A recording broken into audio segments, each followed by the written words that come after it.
all the disappointment that you feel, whether it's because someone dropped your table or because someone hurt your feelings or because something went wrong in their life or because they deceived you or you wanted better for them, everything that goes wrong, what it really is about, and this is a little hard to hear, but once you get the hang of this, it's going to free you from so much impossible struggle. What it's really about is that through life, you have created a version of everything, and it is in your vortex of creation. And every bit of disappointment that you have is because you're not, in the moment, living up to the version that you have created. In other words, Esther has created a version of cooperative people and a beautiful house and things unfolding nicely. She's created that version in her mind as they've been driving around the nation, picking things for years and years and years. She has an image in her vortex, not just an image, a vibrational reality of how she wants that to be, how she wants her business to be, how she wants each and every relationship to be. You all have this too. It's such an interesting thing because your now reality really has your attention. It does. We were watching Jerry and Esther this week. They moved into their new house in San Antonio after 5 years of construction, very slow-moving construction. And they've been perfectly happy with the slow-moving construction because they've never been there anyway, hardly. And so, but finally, Jerry says, let's get this done. So they set a move-in date, and in they moved. And as Esther is walking around, she is just knocked over at the beauty of the place. It is everything that they have been dreaming about, and it is the combination of all the little things they've been picking and choosing and picking and choosing and picking and choosing. But to see it all assembled is sort of like what it must be like for you when you find let go of your resistance and go into your vortex and find everything that you've been asking for there all at once. So they walked in and oohed and awed. Esther said it was a jaw-dropping experience and took 4 days to get her mouth shut because it was really, really amazing. But they were assigned by someone in charge of this last construction to give a punch list. And so Esther is walking around with her tape recorder looking for things to put on the list that they can tend to in the 5 months that they will now be away. They were there 9 days, and during the 9 days, Jerry and Esther made a very large list. Of nothing very important, but lots and lots and lots and lots of details. It was fun at first. And then Esther started noticing, somebody knocked a ladder through one of the shoji doors. That bothered her.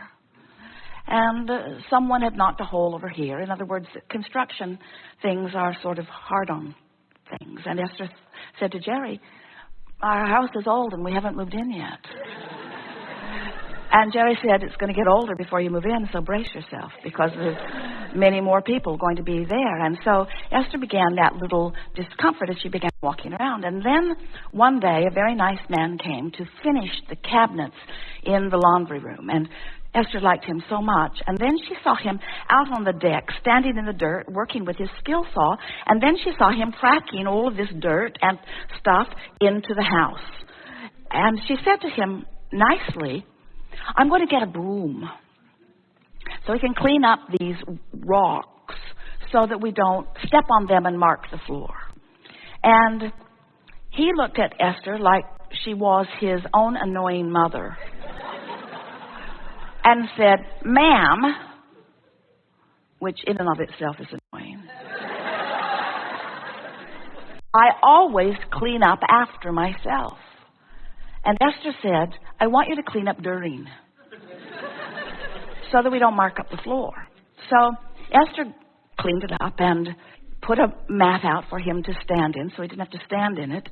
And then as he was back in the room, Esther looked down and there was a screw, a long screw, laying on the wood floor just outside the door of the laundry room. And Esther said to him, see that screw? If someone steps on that screw, it's going to make a mark on my beautiful floor. So Esther picked it up and handed it to him. And he looked back at her, sure now that she is his mother. And didn't say anything. And Esther said, well, I'm going to take off. And off they went. And when they came back, the laundry room was beautifully assembled. And about 4 inches from where that screw had been was a big mark on the floor where he'd stepped on another screw. Just like Esther created it to be. Esther said to Jerry, look, I pointed that out to him. I told him what would happen, and look what happened. And Jerry looked at Esther and did not say a word.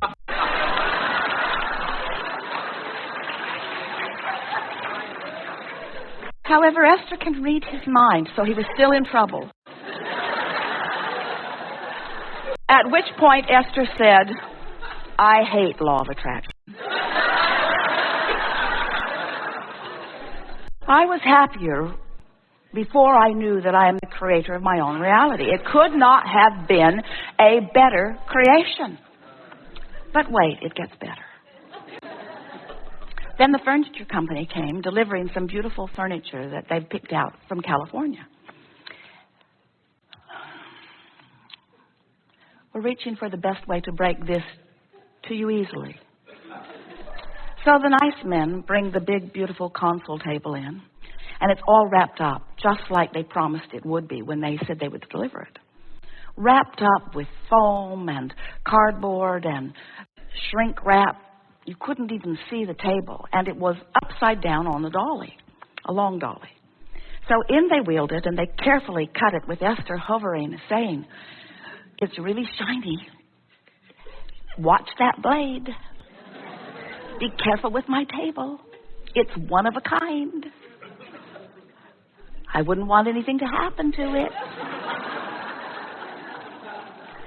So they trimmed it and trimmed it and trimmed it and exposed it, and it is the most beautiful table Esther has ever seen, except it was upside down. And when they turned it over, the top came off the base crashed to the floor, made a big hole in the floor, and broke the table.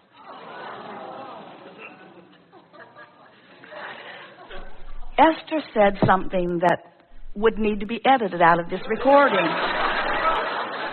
if we told you. And Jerry said something that would have to be edited out of this recording if we told you. And then Jerry disappeared for 2 hours.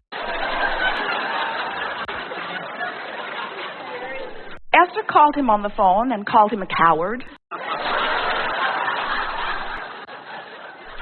And then Esther proceeded to say to the men who had no blood in their head at all, they were green then white. Esther said, this is not your fault. This was an accident looking for a place to be delivered to me. It was not your fault. The top should have not been assembled. 4 little screws were all that were holding it. It was too much weight to be turned over. There were no instructions on it, but all of that is irrelevant. What is relevant is that in an environment of hovering and worry, in an environment of we need to be careful because something could go wrong, in an environment of expectation of things going wrong, things have to go that way. And Esther still hates the law of attraction. In other words, she thinks, she doesn't really, but wouldn't it be nice if everyone could anticipate everything that you've got going on vibrationally and compensate for it so that you never have to experience the full wrath of your own creation. But it doesn't work that way, does it? In other words, things happen as you expect them to be. Expectation is the name of the game. In other words, now Esther is right when she says, I wouldn't expect things to go wrong if things didn't go wrong. She's not wrong about that, of course. Sloppy people, uncareful people, people that don't know better, train you into your vibrational patterns. But that's really beside the point, because you cannot control all of those uncontrollable things. You can't get out ahead of everyone that's involved with you and teach them the way that you want them to behave so that you don't have to clean up your vibration. You've got to clean up your vibration. And that's really the thing that we want all of you to know. Now, some of you are thinking, let's see, Esther met Abraham in 1985. Abraham's been saying the same thing for all of those years. Esther still doesn't get it. There's no hope for me. I think I will go home. But really what's happening is Jerry and Esther have a spectacular life. But law of attraction does not make them the exception, ever. Law of attraction treats them the way they offer their vibration to be. It's just that way. You just cannot ask for something different from what you expect. And so this Art of Allowing workshop is really about, the conversation that we want to have is really about training yourself into vibrational alignment with who you really are and what you really want. And when she faces a reality that defies that version, it is the defiance of that version that equals the negative emotion. Esther is not upset because the table is broken. Now, you all gasp because you think that that's what it is about. Esther would have thought that that is what it is about. Don't want a broken table, got a broken table, that's why I'm upset. But it isn't for that reason. The upset is because she was not and is not a current vibrational match to the version of her life that she has put into her vortex.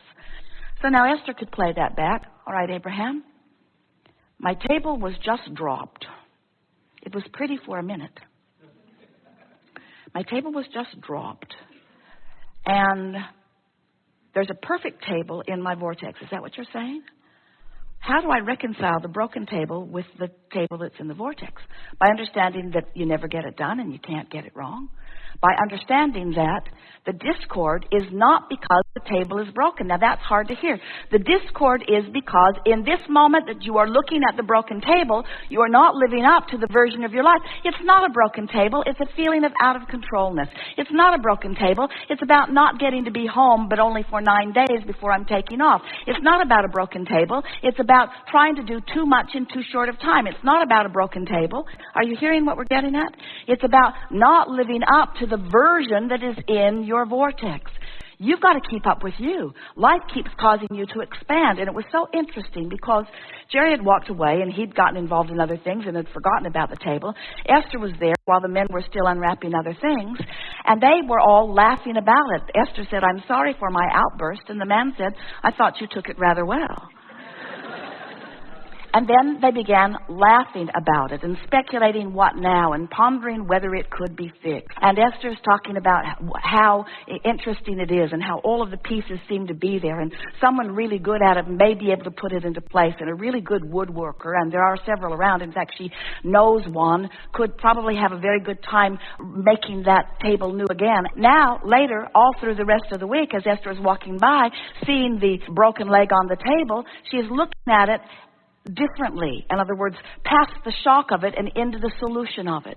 And that's really what we want to come around to fast. Of course you're going to take a hit when things don't go the way you want them to, but the thing that you want to remember is that the only reason that anything ever feels bad is because there is a version of everything that you have been involved in, including you, the creator of you, involved with your money, you involved with your lovers, you involved with your relationships of all kinds, you involved with your work, you involved with every aspect of life. There is a version of that is offering a very powerful vibration, and when you don't resonate in alignment with it, you feel the discord of it, period. It's never about a table broken. It's only, always, only, always, only, always, ever, always, only, ever, always. It is always, always, always, always, always, always, always about your vibrational relationship with who you are, period. That's all. That's all. And the manifestation time will speed dramatically because we're not kidding you when we say you were source energy before you came into this body, and you are source energy even though you are in this body.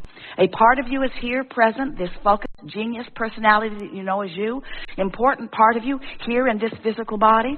And as you are here in this physical body, as the leading edge of source energy, you are exploring contrast just like you knew you would, and coming constantly, all day, every day, to new awarenesses of what would be just a little better than it already is. Even one-celled organisms, every consciousness, which includes all that you know, is having exposure to life and requesting improvement. That's what the evolution of all species is about.